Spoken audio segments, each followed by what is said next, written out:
Šodien kopā ar Vertikāli dosimies uz Viļņu, kuras vārds pirmoreiz minēts 1323. gadā Lietuvas dižā kunigaiša Ģedimina vēstulē, kurā viņš aicina šeit ierasties un apmesties uz dzīvi Hanzas pilsētu dižciltīgos, kā arī tirgotājus un amatniekus, piesolotiem dažādus labumus. Kaut arī vēstures līkločos daudz cietusi un postīta, Viļņa ir saglabājusi savu seno arhitektūru un ir slavena ar lielāko vecpilsētu Austrumeiropā, kas iekļauta UNESCO pasaules mantojuma sarakstā. Pēdējos 20 gados ir tapušas arī daudzas modernas jaunceltnes, kas izmainījušas gadsimtiem ierasto pilsētas siluetu, bet Viļņas viesi labprāt pulcējas katedrāles laukumā, kur atrodas Viļņas katedrāle, arkikatedra un blakus tai senais zvanu tornis, kā arī piemineklis dižajam kunigaitim Ģediminam. Turpat arī galvenā iela, kas ir nosaukta šī valdnieka vārdā. Bet pāri visai pilsētai kalnā paceļas 3 balti krusti, kā Viļņas kristīgās piederības simbols. Un leģenda vēsta, ka 14. gadsimtā šeit krustā tika piesisti 7 franciskāņu mūki un vēlāk iemesti upē, un tā bija maksa par viņu ticību. 17. gadsimtā šo mūku piemiņai kalnā tika uzstādīti 3 krusti, tad vēlāk atjaunoti, bet 20. gadsimta sākumā, iestājoties padomju varai, krusti tika uzspridzināti. Un kalna nogāznē mēs joprojām varam redzēt šo vēsturisko atgādinājumu par ticības vajāšanu. 1989. gada 14. jūnijā par pilsētu no jauna pacēlās un tika iesvētīti šie 3 baltie krusti, kas kā mājniekiem, tā atbraucējiem liek vērst skatu augšup un iespējams arī aizdomāties par to būtisko nozīmi. Tomēr mūsdienās aizvien vairāk saprotam, ka ar simboliem vien ir par maz, un kā ar vēstures zināšanām vai dažiem faktiem no Bībeles arī ir par maz, ja neatrodam kristietības dziļāko jēgu, tās būtību, kas nesola vieglu ceļu, bet gluži otrādi brīdina, ka ceļš būs šaurs un prasīs daudz atteikšanās. Bet ieguvums, ko sniedz patiesa Dieva tuvība, ir šī ceļa vērts. Diemžēl šodien, kad it kā nav ārēju vajāšanu, ir vārda brīvība un krusti netiek spridzināti, sāk aizvien vairāk uzziedēt tā saucamā vieglā kristietība, kas sola visu, pretī neprasot neko, jo mums taču viss jau debesu valstībai sagādāts, atliek tajā vienīgi ieiet. Kāda ir kristietība šodien? Vai daudz ko tomēr nepārprotam? To vēlējamies vaicāt kristīgo grāmatu rakstniecei no Vācijas Ludmilai Pletai, kas māja beigās bija uzaicināta viesoties Viļņā, un tādējādi mums bija iespēja sarunāties ar šo rakstnieci.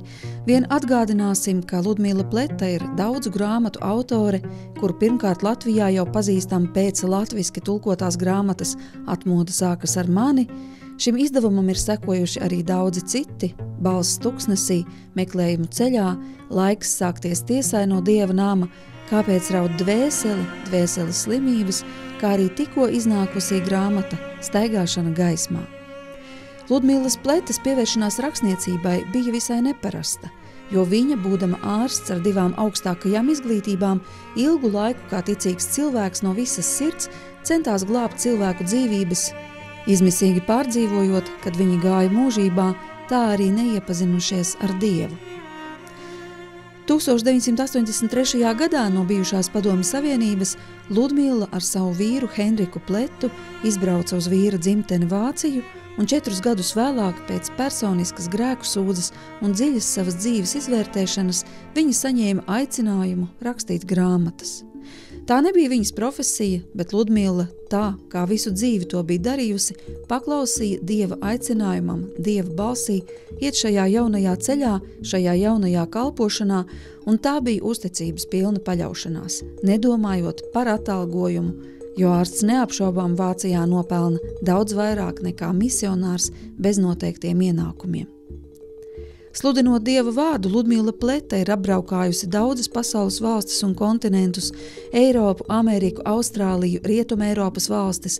Šogad vēl paredzēts ceļš uz Ukrainu un Lielbritāniju, bet māja nogalē Ludmila Plete viesojās Viļņā un tur arī risinājās šī saruna. Мы очень рады этой встрече. Только что издана ваша новая книга «Хождение во свете». Mēs esam ļoti priecīgi par šo tikšanos. Tikko nākos klajā jūsu jaunākā grāmata Staigāšana gaismā, un Bībelē ir sacīts, ja dzīvojiet gaismā, tad arī staigājiet gaismā. Un šos vārdus mēs uztveram gluži pašsaprotami. Ja esi kristietis, tā tad loģiski, ka tu staigā gaismā. Bet ko tas īsti nozīmē gaismā staigāt? Да, действительно, для нас это часто как бы автоматическое следствие нашего христианства. Jā, dažkārt šos vārdus mēs uztveram gluži automātiski, kā tādu neapstrīdamu mūsu kristietības apliecinājumu, bet gluži tā tomēr tas nav. Mēs varam tā domāt, bet tai pašā laikā šo gaismu savā dzīvē neizstarot. Svētajos rakstos sacīts, Dievs ir gaisma, un viņā nav it nekādas tumsības. Tātad, ja tiešām Dievs mūsos dzīvo, tad Viņš, kas ir gaisma, šo savu gaismu izstaros mūsos un caur mums. Un šī gaisma izpaudīsies ne jau kādos ārkārtējos mūsu dzīves mirkļos vai pacēluma brīžos, bet gan mūsu vienkāršajā ikdienas dzīvē. Dzīvē, kas ir pilna ar grūtībām, pārbaudījumiem, ciešanām un problēmām. Un lūk, tur mūsu reakcijā uz visu to, kas mums jāpārdzīvo, mūsu vārdos, ko citiem veltām, mūsu uzvedībā un rīcībā tad arī ir redzams, vai tiešām Dievs un viņa darbība izpaužas mūsu dzīvē, vai arī nē. Lūk, te var novērot, vai esam garīgi vai miesīgi kristieši, vai mēs patiešām staigājam gaismā, vai tikai paši tā domājam, ka staigājam gaismā. Miesīgu kristiešu daba agri vai vēlu izpaudīsies.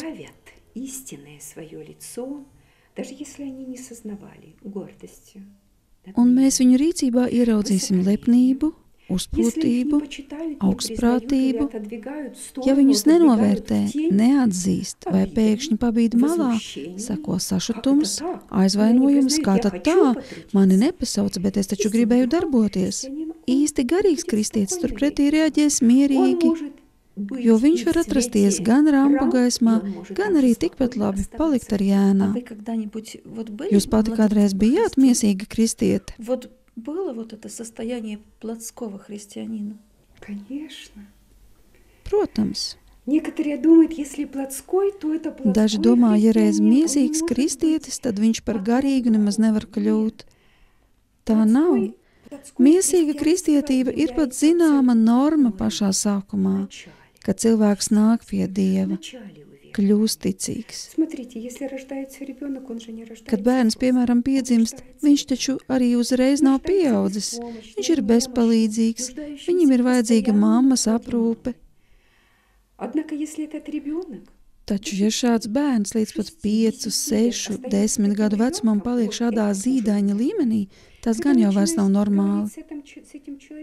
Kad ar šādu cilvēku sāc runāt, šķiet, ka viņš tikko ir iepazinis Dievu. Viņam ir tādi uzskati, kā garīgam zīdainim, kas ir raksturīgi pašā pirmā ticības sākuma pakāpē. Nu, piemēram, kas? Nu, piemēram, Dievs mani ir izglābis, viņš mani mīl, viņš iecietīgs pret mani. Jā, es grēkoju, bet viņš pret mani ir iecietīgs, jo viņš mani mīl tādu, kāds es esmu. Tā runā zīdainis Kristū, kas ir pašā pirmajā kristietības līmenī. В начальной стадии христианства и на начальных этапах хождения за Господом. Если человек взрослеет, Господь начинает открывать. Kad cilvēks sāk augt, Dievs viņam sāk atklāt daudz ko, kas zīdainim vienkārši nav saprotams.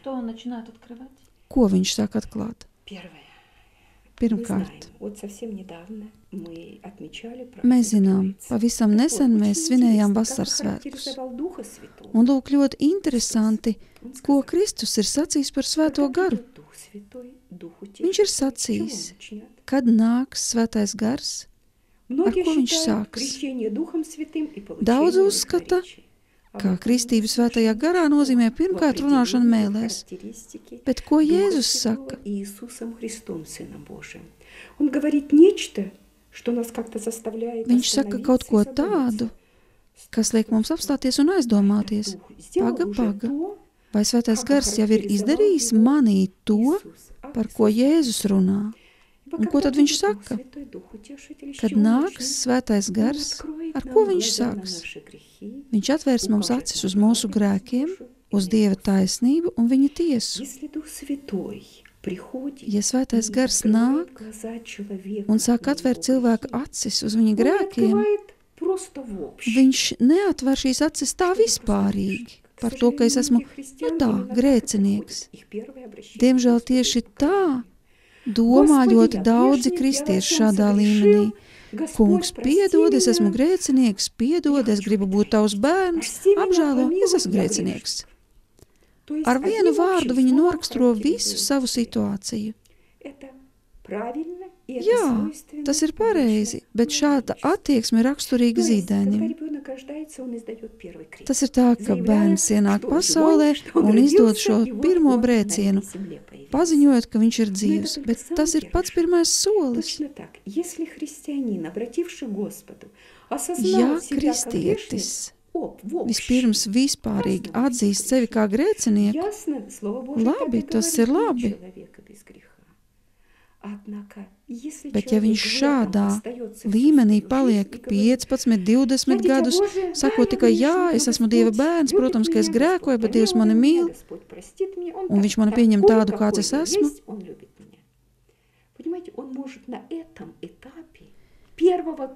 saprotiet, šādā līmenī, zīdaiņa līmenī, viņš var palikt 5, 10, 20 un vēl vairāk gadus.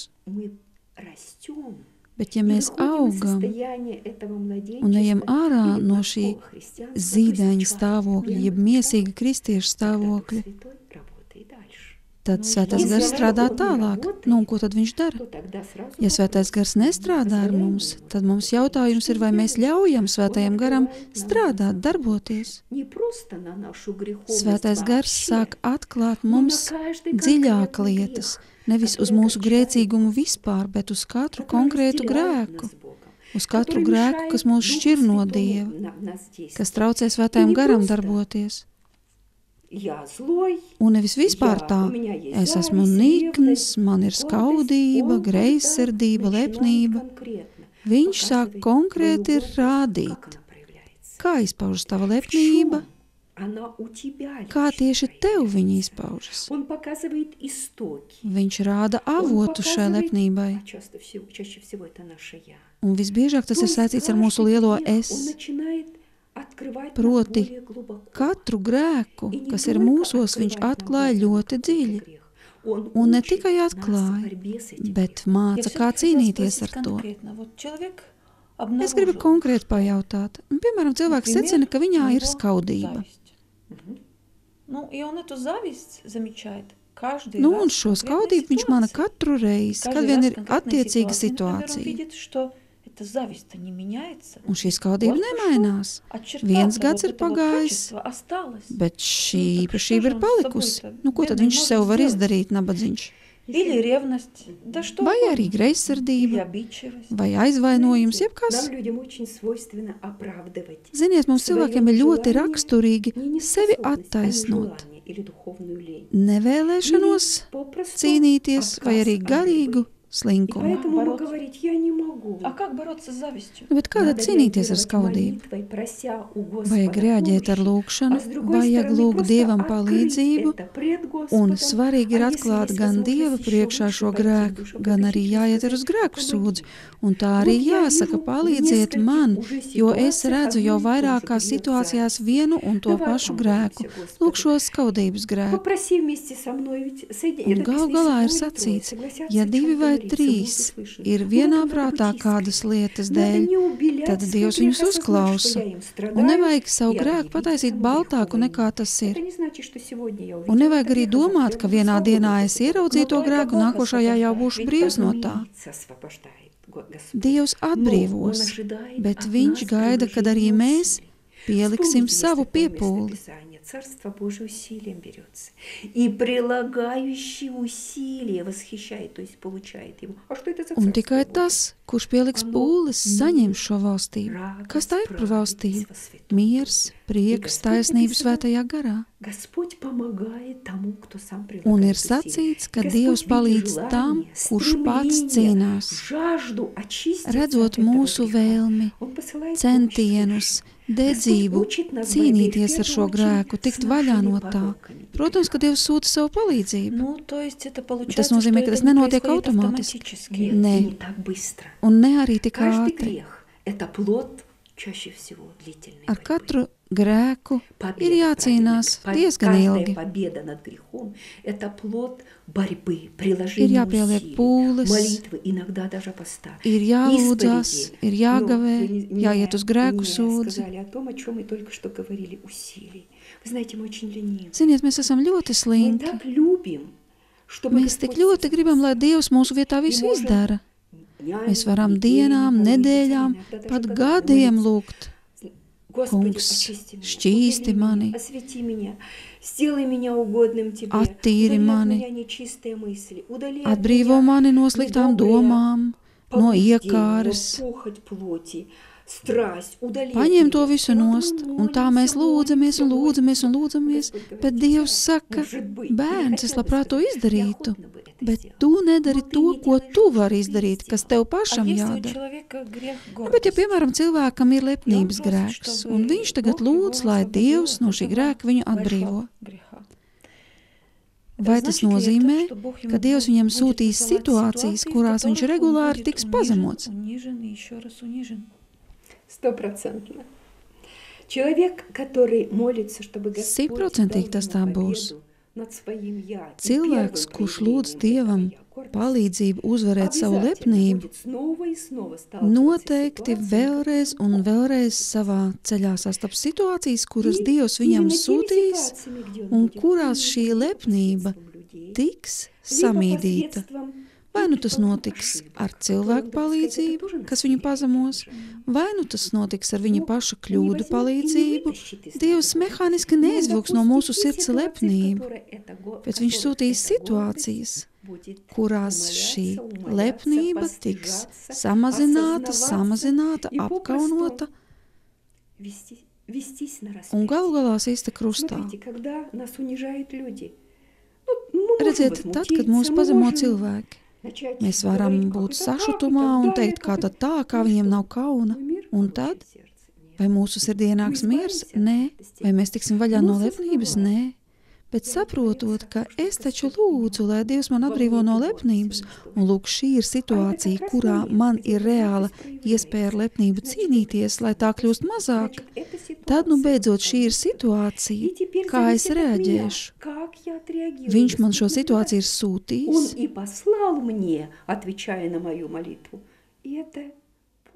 Tā ir viņa palīdzība man, lai šajā situācijā mans es kļūtu mazāks.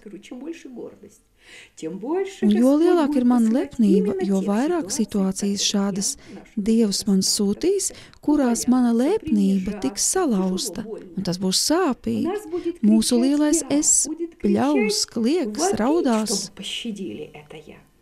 Bet ja mēs lūdzamies, tad mums ir jābūt pārliecinātiem, ka atbildot uz mūsu lūgšanu, Dievs šādas situācijas mums sūtīs. Tas nozīmē, ka vispār ir vajadzīga ļoti liela drosme.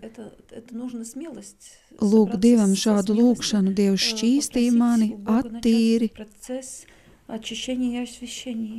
Tas nozīmē, ka būs arī ļoti nopietnas sekas.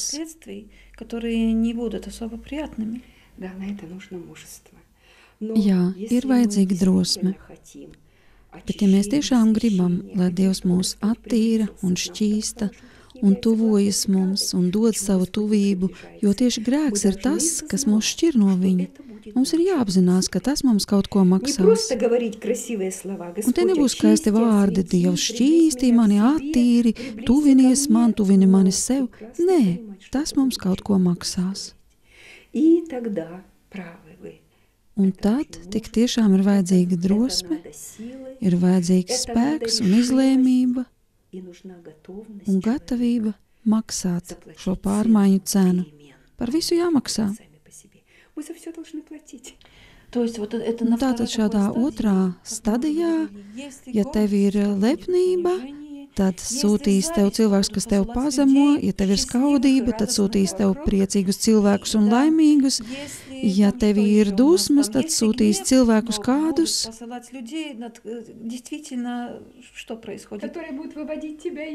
kas tev kritīs uz nerviem, kas tevi vedīs šajās dusmās, no kuriem tu gribēsi skriet projām. Un ziniet, mēs bieži vien lūdzot Dievam šo lūkšanu šķīstīt, atbrīvot, mums pat nojausma nav, ka tādējādi mēs tiešām izsaucam uguni uz sevi. Šo kārdinājumu uguni, kuros šis grēks izpaudīsies, bet arī tiks uzvarēts.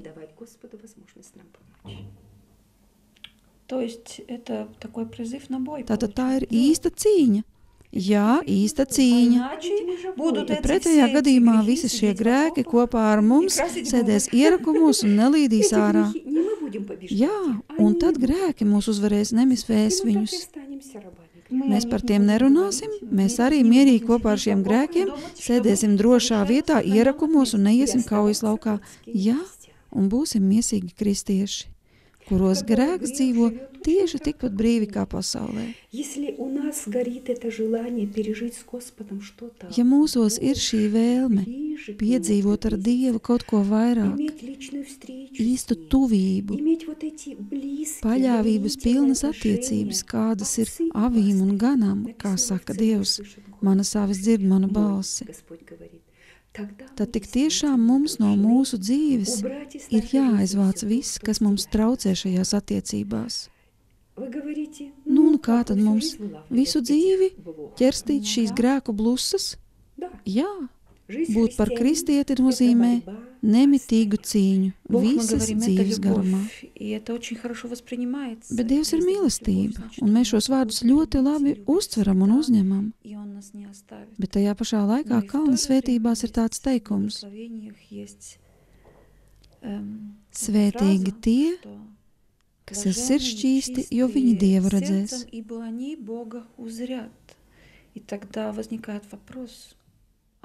Un tad rodas jautājums, un kā tad pārējie neredzēs? Bet kurš no mums var pateikt, ka viņš ir sirdšķīsts, ka nav neviena traipa uz sirds? В этих словах, которые вы сейчас произнесли, которые мы действительно находим в Священном Писании, лично для меня все Евангелие спасения. Šajos vārdos, ko jūs tikko pateicāt, personīgi man ir viss evaņģēlijs, visa glābšanas vēsts.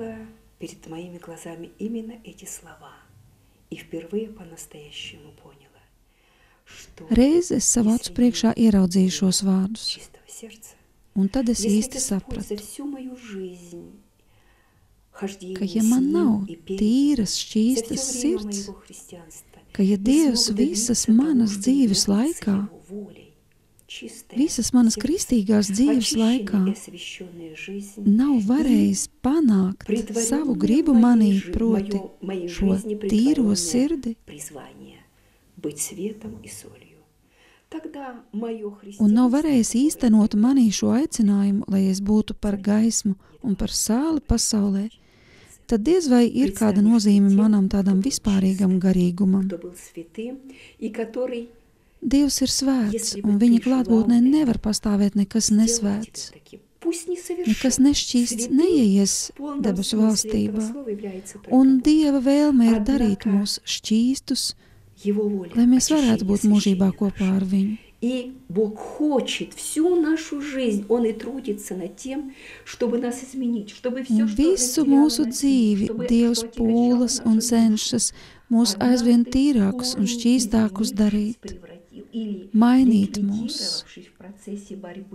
Un šajā kopīgā cīņā kopā ar viņu, lai mūs radītu par jaunu radījumu, par radījumu, kas ilgotos, nevis baidītos no mūžības un no tikšanās ar Dievu šajā mūžībā.